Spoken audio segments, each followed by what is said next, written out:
आप सभी को जय श्री कृष्णा, राधे राधे। जैसा कि दोस्तों हम जानते हैं सफला एकादशी आने वाली है और ठाकुर जी के सभी भक्त एकादशी का व्रत अवश्य ही करते हैं। लड्डू गोपाल की सेवा भी हर भक्त के घर में होती है। अगर किसी कारणवश आप जो है सफला एकादशी का व्रत नहीं कर पाते, लेकिन आप लड्डू गोपाल की सेवा करते हो, आपके घर में ठाकुर जी विराजमान है, लड्डू गोपाल की आप सेवा करते हो, तो ये कुछ ऐसे सेवा नियम है, कुछ ऐसे कार्य है जिन्हें करने मात्र से ही आपको सफला एकादशी व्रत का पूरा फल प्राप्त होगा। व्रत न करने के बाद भी आपको सफला एकादशी के व्रत का पुण्य प्राप्त होगा। तो चलिए जानते हैं इस वीडियो में सबसे पहले कि सफला एकादशी कब है और किन नियमों का पालन करते हुए हमें इस दिन लड्डू गोपाल की अधिक से अधिक कृपा प्राप्त करनी है। साथ ही साथ कौन से वो काम है जिन्हें करने से हमें सफला एकादशी का कई हजार गुना पुण्य फल प्राप्त होगा। अगर हम व्रत करते हैं तो हमें, जैसे हम साधारण व्रत करते हैं, उससे कई हजार गुना फल हमें एकादशी का प्राप्त होता है। देखिए, सबसे पहले तो आप यह जान लीजिए कि हर एकादशी का अपना अपना महत्व है और सारी एकादशी बहुत ही ज्यादा फलदायी होती है। लेकिन हर एकादशी पर थोड़े से नियम बदल जाते हैं, थोड़ा सा दान बदल जाता है, थोड़े से जो है एकादशी व्रत करने के नियमों में परिवर्तन हो जाता है। साथ ही साथ अगर हम पूरे नियमों के साथ एकादशी का व्रत करते हैं, सही तरीके से करते हैं, तभी हमें पुण्य फल प्राप्त होता है। कोई भी व्रत सही विधि से अगर किया जाता है, उसके पश्चात ही हमें उस व्रत का फल मिलता है। अगर हम जाने अनजाने में कोई भूल करते हैं तो उसे क्षमा याचना करके ठाकुर जी से माफी मांगते हैं और फिर अगली बार अच्छे से अपने उस व्रत को करने की कोशिश करते हैं। कभी कभी भक्त के जीवन में ऐसी समस्याएं आती है, शारीरिक समस्याएं, स्वास्थ्य को लेकर, मासिक धर्म की समस्या को लेकर, या फिर जो हमारा पारिवारिक जीवन होता है, गृहस्थ में बहुत सारी समस्याओं का हमें सामना करना पड़ता है। तो उस परिस्थिति में अगर आप व्रत भी न कर पाओ, ये कुछ कार्य एकादशी के दिन अवश्य करने चाहिए। इससे भी आपको एकादशी का दिव्य पुण्य फल प्राप्त होगा। साथ ही साथ लड्डू गोपाल की कृपा प्राप्त होगी, ठाकुर जी की कृपा प्राप्त होगी। अगर आप लड्डू गोपाल की सेवा नहीं करते तो आप जो है कोई भी चित्रपट लड्डू गोपाल का, विष्णु भगवान का रखकर ये सब कार्य कर सकते हो, एकादशी व्रत की पूजा कर सकते हो। तो चलिए सबसे पहले जानते हैं शुभ मुहूर्त और किस दिन एकादशी का व्रत रखा जाएगा और किस दिन हमें व्रत का पारण करना है। देखिए, एकादशी की तिथि जो है वो प्रारंभ तो हो रही है 14 दिसंबर 2025 रविवार के दिन शाम को 6:49 पर। लेकिन जो है एकादशी की तिथि जो है उद्या तिथि के हिसाब से 15 दिसंबर को हम जो है सफला एकादशी का व्रत करेंगे, क्योंकि सफला एकादशी का जो समापन है वो 9:19 पर 15 दिसंबर सोमवार तक है। इसलिए जो उदय तिथि है, सूर्योदय व्यापनी तिथि, उसके अनुसार 15 दिसंबर को ही हम जो है सफला एकादशी का व्रत करेंगे और पारण जो है व्रत का 16 दिसंबर को मंगलवार के दिन सुबह 7:07 से लेकर 9:11 तक हमें जो है अपने व्रत का पारण करना है। सफला एकादशी का अर्थ क्या है? सफलता देने वाली एकादशी। यह वह दिन है जब हमारी सारी मनोकामनाएं पूरी होती है, घर में धन समृद्धि आती है, जीवन की सारी बाधाएं दूर होती है, पापों का नाश होकर पुण्य की प्राप्ति होती है। और कहते हैं कि इस दिन भगवान विष्णु या फिर उनके बाल स्वरूप लड्डू गोपाल की सच्ची भक्ति और श्रद्धा के साथ पूजा करने से हमारे जीवन की सारी समस्याएं दूर हो जाती है, हमारे जीवन से रोग का अंत होता है, घर में सुख शांति आती है और आध्यात्मिक उन्नति होती है। जानते हैं वह विधि जिसके द्वारा आपको अपनी सफला एकादशी का व्रत करना है और किन कार्यों को करके आप पुण्य फल प्राप्त कर सकते हो। जैसा कि हम एकादशी का व्रत करते हैं और सभी जानते हो, 10वीं तिथि से ही हमारे नियम शुरू हो जाते हैं। अगर आप व्रत करते हो 10वीं तिथि से ही संध्या के बाद हमें जो है अन्न का त्याग करना चाहिए, ब्रह्मचर्य का पालन करना चाहिए। फिर उसके पश्चात सुबह के समय अगर आपके घर में लड्डू गोपाल विराजमान है तो हम सबसे पहले लड्डू गोपाल का अभिषेक करते हैं। अगर आपके पास चित्रपट है या फिर आपके पास कोई विग्रह है विष्णु भगवान जी का, उनका भी हम जो है अभिषेक करते हैं। ठंड की वीडियो मैंने डाल दी है कि लड्डू गोपाल को किस समय स्नान कराया जाता है, किस प्रकार से नियम बदल जाते हैं। तो इसलिए ठाकुर जी को जो है 7 सवा 7 बजे आपको उठाना है। उसके बाद लड्डू गोपाल को आपको इस दिन जो है तिल का विशेष महत्व होता है। तिल के साथ साथ इसमें गाय के दूध का भी विशेष महत्व है और गाय के घी का भी विशेष महत्व है। इसलिए जो है सफला एकादशी के दिन अपने जीवन में सफलता पाने के लिए ठाकुर जी को कच्चे दूध में सफेद तिल मिलाकर और जो है देसी घी मिलाकर उससे स्नान कराया जाता है। फिर ठाकुर जी को साफ जल में तुलसी दल डालकर या फिर आपके आसपास कुसा घास मिल जाए तो थोड़ी सी कुसा घास डालकर, जिसे हम लक्ष्मी माता का प्रतीक मानते हैं, कुसा घास डालकर जो है ठाकुर जी को साफ जल से स्नान कराए। और याद रखिए, आप जिस भी चीज से ठाकुर जी को स्नान कराते हो उसे आपको गर्म नहीं करना है, बल्कि हल्का सा गुनगुना करना है, ताकि उसकी जो है ठंडक खत्म हो जाए, क्योंकि सर्दी का मौसम है। उसके बाद ठाकुर जी को अच्छे से पोंछकर आपको गर्म वस्त्र धारण कराने हैं। अगर आप मंदिर में चौकी लगाते हो तो मंदिर में आप यह पूजा कर सकते हो, अन्यथा आप अलग से भी चौकी लगा सकते हो। अगर आपके पास विष्णु भगवान का चित्रपट है तो आप चित्रपट रख लीजिए। गणेश जी भगवान की प्रतिमा, चित्रपट या फिर कोई विग्रह आपको अवश्य ही पूजा में सम्मिलित करना है, क्योंकि एकादशी की पूजा का प्रारंभ गणपति भगवान से ही किया जाता है। अगर आप चित्रपट रखना चाहते हैं विष्णु भगवान का तो रख सकते हैं, नहीं तो आप लड्डू गोपाल की भी पूजा कर सकते हो।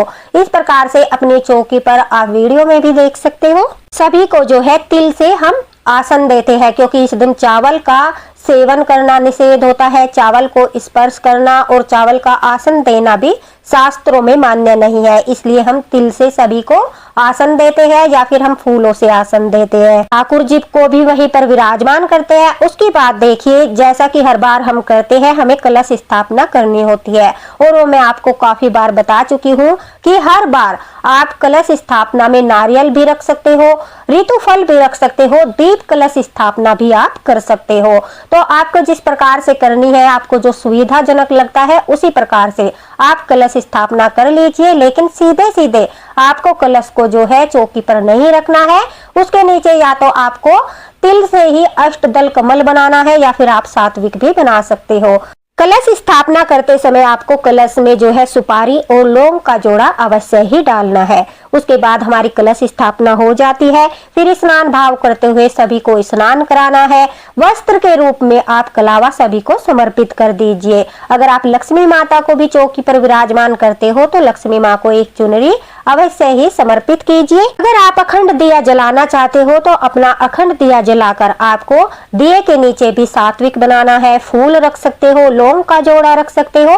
खाली दिए को आपको नहीं रखना है, दिए के नीचे भी कुछ न कुछ आपको अवश्य ही रखना है। अगर आप अखंड दिया जलाते हो तो याद रखना, पारण के समय तक वह दिया जलता रहना चाहिए, ठंडा नहीं होना चाहिए। तिल के तेल से भी आप दीपक जला सकते हो, शुद्ध देसी घी से भी आप दीपक जला सकते हो। जैसा आपको उचित लगे उस प्रकार से दीपक जला लीजिए। उसके पश्चात हम जो है गणेश जी भगवान, विष्णु भगवान को, ठाकुर जी को, लड्डू गोपाल को, सभी को चंदन से तिलक करते हैं। माता लक्ष्मी को हम रोली से या फिर सिंदूर से तिलक करते हैं। अब बारी आती है भोग की। तो भोग लगाने के लिए इस दिन जो सफला एकादशी के दिन हम ठाकुर जी को भोग लगाते हैं, उनके प्रिय भोग में सफला एकादशी के दिन सबसे प्रिय भोग पंचामृत होता है। यानी हमें पंचामृत का भोग अवश्य ही लगाना चाहिए। मौसमी फल का भोग हम लगाते हैं, कोई भी सेब। अगर आपके पास केले का फल है तो बहुत ही ज्यादा सफला एकादशी के दिन केले का महत्व होता है, तो आप केले के फल का भोग अवश्य लगाएं। साथ ही साथ ठाकुर जी को पंचमेवा का भोग लगाया जाता है। सफला एकादशी के दिन ठाकुर जी को, विष्णु भगवान को पंचमेवा का भोग लगाया जाता है। पंचमेवा में आप कोई भी 5 ड्राई फ्रूट ले सकते हो, बादाम, मखाने, किशमिश, जो भी आपके पास है। आपको जितनी सामर्थ्य है अपनी सामर्थ्य के अनुसार 1-1, 2-2 ड्राई फ्रूट रखकर आप 5 ड्राई फ्रूट जो है पंचमेवा ठाकुर जी को अवश्य ही समर्पित करें। 5 मिठाई का भोग लगाया जाता है। अगर आपके पास 5 मिठाई नहीं है तो आप तिल के लड्डू, विशेषकर तो सर्दियों के मौसम में ठाकुर जी को तिल गुड़ से बनी चीजें बहुत अधिक प्रिय होती है और सफला एकादशी के दिन तिल और गुड़ का भी विशेष महत्व होता है। इसलिए तिल और गुड़ से बने लड्डू का भोग भी ठाकुर जी को प्रसन्नता प्रदान करता है, बहुत अधिक प्रसन्न हो जाते हैं। तो तिल और गुड़ से बना भोग भी आप ठाकुर जी को अवश्य लगाएं। खाने की खीर का भोग आप लगा सकते हो, साबूदाने की खीर का भोग आप लगा सकते हो, मतलब जिसमें अन्न हो उन चीजों का भोग आपको लगाना चाहिए। लेकिन अगर आप प्रिय भोग लगाना चाहते हो तो उसमें आपको तिल और गुड़ से बने लड्डू या फिर कोई भी मिठाई का भोग लगाना है। साथ ही साथ पंचामृत अत्यंत ही अनिवार्य है। ये दो भोग सफला एकादशी के दिन विष्णु भगवान लड्डू गोपाल को लगाने से गणेश जी भगवान लक्ष्मी माता को वो बहुत अधिक प्रसन्न हो जाते हैं। उसके बाद अगर आप अखंड दिया जलाते हो तो आपको इस दिए को नहीं हिलाना है। आपको अलग से एक दिए में कपूर लेकर उस कपूर से जो है ठाकुर जी की सबकी आरती करनी है। आप चाहे तो श्रृंगार भी माता लक्ष्मी के लिए समर्पित कर सकते हो, वो आप स्किप भी कर सकते हो, लेकिन अगर आपके पास है आप समर्पित कर दीजिए। उसके बाद जो है कपूर से हम आरती करते हैं। सभी की आरती करने के बाद हम हाथ में जो है फूल या फिर तिल लेकर एकादशी की व्रत कथा करते हैं। व्रत कथा करना अत्यंत ही अनिवार्य है। आपके पास जो पुस्तक है उसमें से आप कथा कर लीजिए। कथा करने के पश्चात जो है अपनी आरती नाम जाप जो भी आपको करने हैं वो सब आप कर लीजिए। देखिए उसके बाद आप जो है एक छोटा सा हवन कर लीजिए। घर की शुद्धि हो जाती है, सकारात्मक ऊर्जा आती है और घर में बहुत अच्छी सुगंध भी आने लगती है। आप 5 कपूर लेकर, ज्यादा कुछ नहीं करना है।